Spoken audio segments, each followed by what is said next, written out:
Well, so one of the things that a lot of the scientists bring up as being present on these places is sulfur.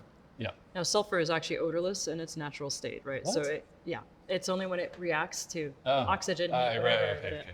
So we need to convey the impression of sulfur, otherwise just be an empty thing with no smell, you know? So I don't know how I'm going to convey these things without just faking it. You know, as an artist, you're typically engaging in, let's say, standard historical art. You know, you're painting and you're putting a painting on the wall, and it's like, I'm sure there's science to how the paint functions, but it's a painting on a wall. There's high concepts, but it's not beyond the capacity for most people to understand, like religious devotion or love or blah, blah. When you're working with science, there's a learning curve in that a lot of artists didn't get that scientific education. There's definitely a process where you're like, Christ, am I smart enough for this? Like, can I actually understand the concepts I'm working with? And then what you don't want to do is completely ruin or simplify or misrepresent these high-level concepts. I mean, I'll be honest, that's a challenge for me because I'm not that smart. You know, I'm just like, I don't know, it sounds cool.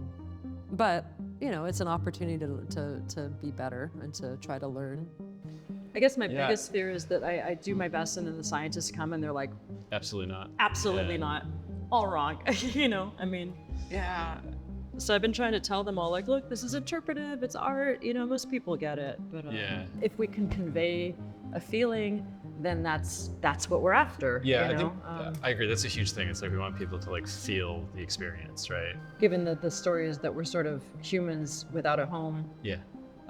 I think the focus will be on conveying some sort of emotion, like you said. The chemical knowledge that I've been presented with is, I wish I had studied chemistry, not art. Just put it that way, like my MA in art is useless.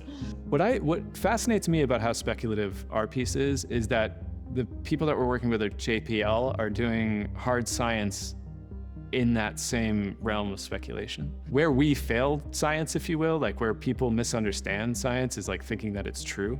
Like the whole like foundation of science is that you may discover something that refutes the thing that you know. This is